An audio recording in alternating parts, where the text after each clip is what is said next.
épanouir ce beau pays qu'est le Canada. Alors aujourd'hui, IRCC lance une nouvelle politique en matière d'immigration francophone qui guidera les actions de mon ministère afin de favoriser le développement économique et l'épanouissement des communautés francophones en milieu minoritaire partout au Canada. Les mesures que mon ministère mettra de l'avant incluent notamment les efforts liés à la promotion et au recrutement renforcé au Canada comme à l'étranger et la mise en œuvre d'un nouveau programme et de mesures dédiées à l'immigration économique francophone. Je vous dis que par le passé, on pourrait accuser le gouvernement fédéral de n'avoir pas très bien fait sa job pour accueillir les gens d'expression francophone au pays, puis je pense que la critique serait juste.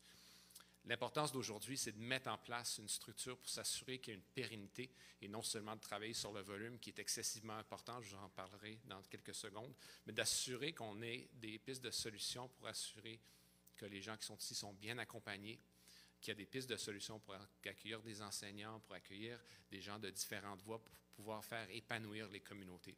Évidemment, c'est le travail du gouvernement fédéral d'amener les gens au pays, mais ça prend ces jours-ci une implication plus accrue pour s'assurer qu'on ait des programmes, et c'est ça l'essentiel de la politique, qui puisse survivre, évidemment, espérons, n'importe quel parti politique. La croissance de l'économie canadienne doit être synonyme, évidemment, avec l'augmentation et de la prospérité de toutes les communautés francophones. À cela s'ajoute le nouveau programme en appui à l'immigration francophone qui financerait des projets novateurs dans le but d'accroître l'immigration francophone au pays entier.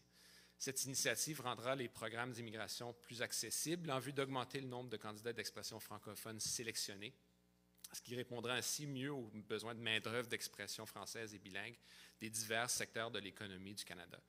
Ce programme sera piloté par le Centre d'innovation en immigration francophone situé à Dieppe et des services d'appui seront offerts aux intervenants et aux employeurs canadiens afin de les aider à naviguer à travers le système d'immigration et de ces bassins de talents même qu'on ira recruter. Entrée express, c'est-à-dire une voie d'entrée plus rapide, est maintenant la principale voie d'immigration afin d'attirer les nouveaux arrivants d'expression française et bilingues ayant les compétences recherchées. Il est lié à la moitié des résidents permanents d'expression française hors du Québec qui sont admis depuis 2018. Grâce au lancement de la sélection axée sur les catégories en juin dernier par mon collègue Sean Fraser et l'établissement de la catégorie des compétences linguistiques en français, IRCC, c'est-à-dire mon département, est maintenant en meilleure position de cibler les immigrants d'expression française. Ce sera une piste évidemment à améliorer et à tisser sur mesure sur les besoins locaux des communautés, mais c'est quelque chose de novateur à comparer à ce qu'on a fait par le passé. Nous prenons aussi d'autres mesures en vue d'accroître les possibilités ouvertes aux nouveaux arrivants qui s'établissent à l'extérieur du Québec. Cela commence par le renouvellement et l'élargissement de l'initiative des communautés francophones accueillantes. Sachez que 14 communautés canadiennes continueront de recevoir un financement qui leur permettra de favoriser l'intégration des nouveaux arrivants d'expression française qu'elles accueillent. Et de janvier, à titre d'information, 2020 à juin 2023, c'est-à-dire au cours des 3 derniers mois, plus de 4000 résidents permanents d'expression francophone ont choisi ces communautés. On s'en est parlé, on en a parlé avec le maire. Serge, évidemment, a milité comme il le fait toujours au sein de notre caucus. En vue de cette initiative, nous allons sélectionner jusqu'à 10 autres communautés qui participeront à son élargissement. Évidemment, on a parlé de Caraquet. C'est un travail qu'il va falloir continuer à faire, puis on va travailler ensemble pour s'assurer que Caraquet et les régions environnantes soient bien appuyées. On sait que question de volume, question d'efficacité, question de ressources, ça prend une sélection, ça prend une prise de décision par notre département, mais c'est un travail, évidemment, qui va continuer. Évidemment, je vais avoir Serge dans les oreilles à chaque 5 minutes, donc soyez pas inquiets. Évidemment, l'un de nos objectifs clés, c'est d'assurer que les services d'établissement, on en a parlé pendant les 2 dernières journées, sont coordonnés et offerts par des francophones qui sont déjà bien établis dans les communautés afin de créer un climat de confiance et tisser des liens durables avec les nouveaux arrivants qui le desservent. Je tiens à souligner aussi l'importance des provinces. On a beau annoncer de l'argent, on a beau annoncer des programmes tissés sur mesure, mais les provinces, en l'occurrence le Nouveau-Brunswick, ont une responsabilité pour assurer la pérennité du fait francophone. Ce serait une absurdité, évidemment, dans la seule province au pays qui est bilingue, mais ça prend une responsabilité à travers le pays de toutes les provinces pour assurer que les Français, les gens qui parlent français, soient accueillis dans leur communauté, surtout parce qu'ils ont besoin de cet accompagnement. Durant les 2 dernières journées, j'ai parlé à la CAFI, entre autres, puis on voit l'accent qui est mis sur la petite enfance, à l'accompagnement. Ce n'est pas quelque chose qu'on doit nécessairement faire pour des gens qui viennent ici, qui parlent anglais. Il faut réaliser que cette situation minoritaire en est telle où quelqu'un qui vient ici, qui parle français, a besoin de services qui sont tissés sur mesure. Et j'ai été surpris de façon positive de l'emphase qui est mise sur la petite enfance, pour s'assurer que les gens qui sont ici, surtout les jeunes, soient accompagnés, parce que c'est ça la clé de l'intégration. Nous allons aussi mettre en place un nouveau corridor d'immigration visant à attirer les enseignants d'expression française pour le primaire et le secondaire afin d'encourager à immigrer et à s'établir dans des communautés francophones en situation minoritaire. Je parle assez souvent à la FCFA, puis c'est clair qu'il y a un manque d'enseignants. La communauté, on parle d'infrastructure. L'axe principal quand on parle de ces enjeux, c'est l'éducation, c'est l'accompagnement en santé, c'est les besoins en logement. Est-il de s'assurer une communauté vive et qui puisse avoir une pérennité du fait francophone sans avoir évidemment les enseignants qui parlent français et qui puissent enseigner en français. Je suis heureux d'abord, et dans le contexte où je vous ai dit que le gouvernement fédéral n'a pas toujours fait son travail en s'assurant que le volume de francophones qui viennent au pays soit tel qu'il puisse être à la hauteur de nos attentes. Évidemment, avec la nouvelle loi sur les langues officielles, on a maintenant, dorénavant, un devoir légal d'assurer le rétablissement au seuil de 1971. On est loin d'être là. Mais cette année, on a dépassé la cible qui était historique l'année dernière de 4,4 à 4,7 %. Et dans le plan d'action, on a établi des mesures qui sont ambitieuses.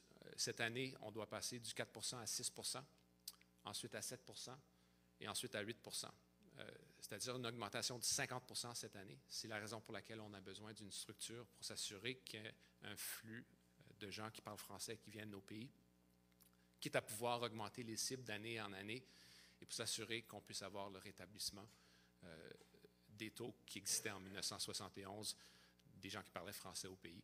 On est loin d'être là, mais les ambitions, c'est-à-dire de doubler 100 dans 2-3 ans, c'est ambitieux, mais c'est quelque chose dont je suis confiant que mon ministère puisse relever le défi.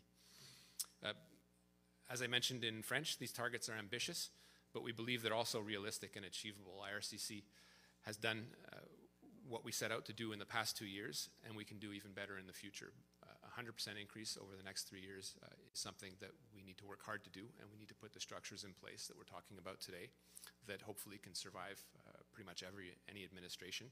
This is something that we should all be proud of. Je suis confiant qu'avec une nouvelle politique et ces nouvelles mesures, le soutien des partenaires ici au Nouveau-Brunswick, ainsi qu'à travers le pays, on va pouvoir augmenter les gens qui parlent français, qui ont la capacité de rester ici. On sait très bien qu'il y a des pôles d'attraction qui attirent le monde vers Montréal, vers Toronto, vers Vancouver, vers Calgary, vers Edmonton. Mais c'est clair que garder les gens en région, c'est un défi qui dépasse simplement mon devoir d'assurer que le volume est à la hauteur des attentes. C'est un travail à faire en intégration, puis ça prend les gens dans la pièce, ça prend des gens dans la communauté, puis ça prend cette acceptabilité sociale qui je suis sûr, avec l'accueil acadien que j'ai reçu, va être à la hauteur pour les gens qui vont venir ici dans les années à suivre. Donc, je vous remercie. Merci de l'accueil. Je vous remets dans les mains de Serge. Merci.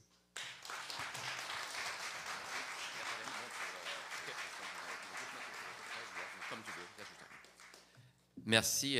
Juste avant de prendre les questions des médias, merci Marc pour ces bonnes nouvelles. Et je sais que c'est peut-être un peu complexe parce qu'on sait que l'immigration, c'est complexe, mais vous allez voir que dans les semaines et les mois à venir, il va y avoir beaucoup d'emphase justement de mise sur ces nouveaux programmes, ces nouvelles façons de faire pour augmenter le nombre de francophones qui vont venir dans nos régions. Encore une fois, je vais être vraiment clair, c'est important de conserver le poids démographique, surtout au Nouveau-Brunswick, la seule province bilingue, que je pense que vous savez tous qu'on tient à bout de bras avec des gouvernements des fois qui sont un peu plus hostiles justement aux faits francophones. Avant de prendre les questions des médias, j'ai oublié quelqu'un dans la salle. Avec les lumières, je ne voyais pas beaucoup. C'est une personne qui a joué un rôle déterminant, un rôle clé dans la nouvelle mouture de la loi sur la langue officielle qui a été adoptée récemment, au niveau aussi faire sûr et certain que l'immigration francophone jouait un rôle clé dans cette nouvelle loi et qui fait un travail extraordinaire aussi au niveau, au niveau des garderies, petite enfance et du travail qu'il fait pour vous à Ottawa. Et c'est le sénateur René Cormier qui est ici, que je vois là, juste là. Merci René.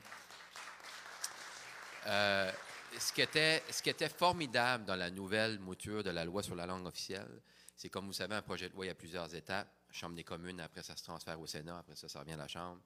Ça va au comité. Les deux comités étaient présidés par deux Acadiens. Le comité permanent des langues officielles au niveau de la Chambre des communes était présidé par René Arsenault. Le comité permanent des langues officielles au niveau du Sénat était présidé par René Cormier. Et la ministre était Ginette Petitpas-Taylor. On a eu une mouture 100% acadienne de cette nouvelle loi. Et encore une fois, René, merci pour le travail extraordinaire que tu as fait avec tes collègues, de les avoir convaincus. Et on a finalement eu cette belle loi sur les langues officielles. Alors, maintenant, je pense que je vais laisser la parole à Aïcha, qui est dans le coin là-bas, pour la question pour les médias et le ministre Miller. Nous allons maintenant prendre des questions de la part des journalistes. Une question de suivi chacun. Veuillez mentionner votre nom et le journal que vous représentez. Nous avons un micro ici avec ma collègue, si vous voulez poser vos questions. Première question. Félix Côté pour TVA CHAU. On parle d'un corridor pour attirer de l'immigration francophone. Comment est-ce qu'on fait ensuite pour garder cette main-d'œuvre-là ici dans la région? On parle d'intégration. Est-ce qu'il y a du logement aussi là, qui est prévu? C'est une question immensément importante. Il y a très peu de provinces qui sont exemptes des pôles d'attraction qui existent en ce qui a trait à l'immigration. Il y a peut-être l'Ontario, Québec, de temps en temps l'Alberta, puis la Colombie-Britannique qui arrivent à retenir les gens qui viennent ici. Donc, c'est un problème qui est généralisé. Dans les régions, en ruralité, c'est tout aussi fort, même plus parfois. Et quand on parle du rétablissement, puis de mon devoir sous la loi sur les langues officielles de rétablir les niveaux, le poids démographique des francophones hors Québec au niveau de 1971, on ne peut pas juste, d'abord mon travail, c'en est un volume. Si on n'a pas le volume, on n'a pas la chance d'avoir ces discussions qui sont très importantes au niveau de l'infrastructure. Mais c'est un devoir de rétention. Les gens, évidemment, dans une mer d'anglais, ils vont être assimilés en dedans de deux, même 3 générations. Alors, c'est un défi de taille. Ici, on est bien placé. Hein. Le français est en situation majoritaire. Ça prend une attraction, ça prend des jobs, ça prend une intégration au niveau des écoles. 30-40 personnes, c'est une salle de classe. Donc, ça prend cette complicité d'abord et avant tout de la province. Ça prend l'implication du conseil, des conseils municipaux, des gens dans la communauté, mais ça prend aussi de l'argent.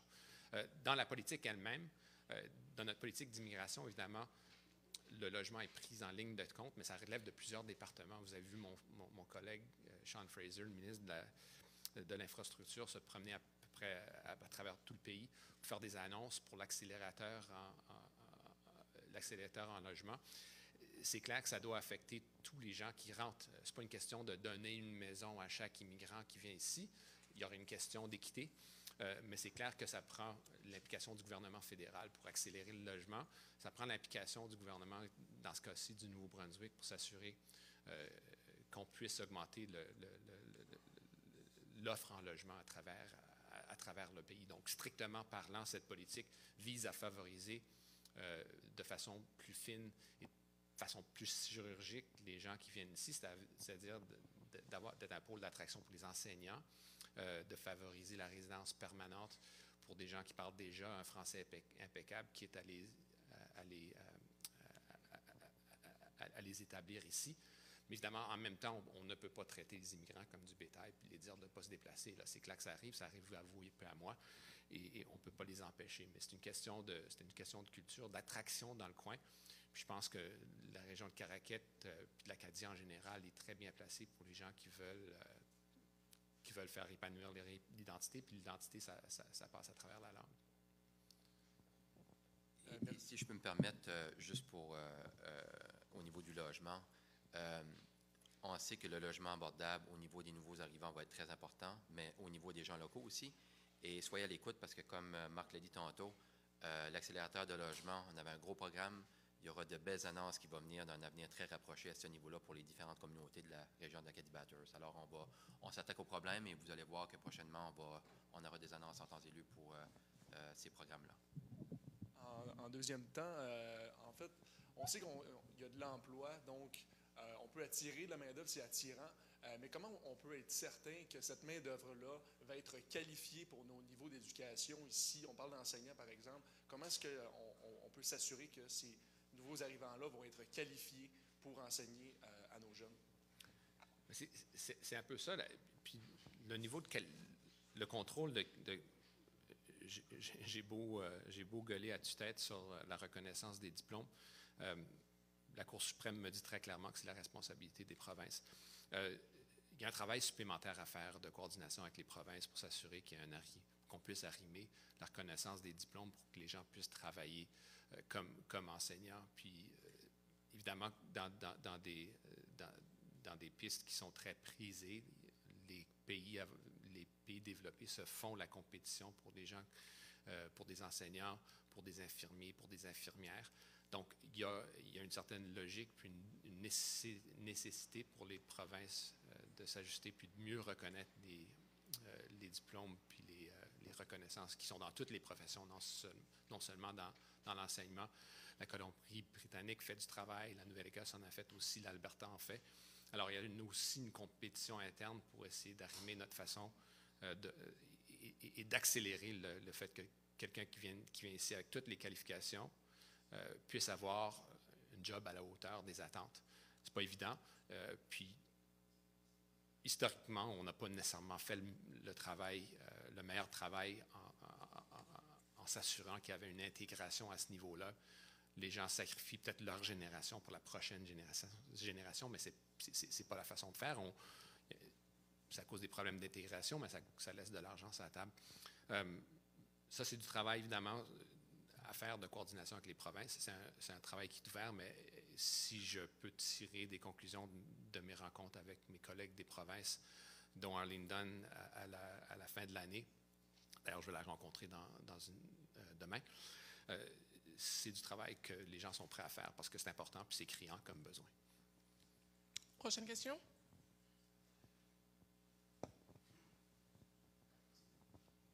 Oui, M. Miller. Vous avez parlé de votre cible de 8 d'ici quelques années dans les seuils d'immigration francophone hors Québec, là, mais la FCFA demande 12 même qu'on dit que c'est 10 pour ne serait-ce que stabiliser le déclin. Est-ce qu'on a une date de quand on va atteindre le 10 et le 12 Ce que j'ai dit, j'ai rencontré la CFA Yann hier à Moncton. Et ce que j'ai toujours dit à la FCFA, puis pour tous ceux qui prônent des seuils qui sont plus ambitieux, c'est que je ne veux pas faire le coup du politicien qui fait n'importe quelle promesse, mais qui ne peut pas rencontrer, les seuils, puis quitte à que la déception soit présente que future. Mais c'est clair que je suis ambitieux, mais réaliste en même temps. Dans le contexte d'un département, d'un gouvernement qui a de peine de misère, atteint le 4 voilà 2 ans, 4,4 4,7 cette année. On vise le 6 l'année prochaine, cette année, puis ensuite 7 et 8. C'est quand même ambitieux de devoir doubler quelque chose qu'on n'a jamais fait de notre vie.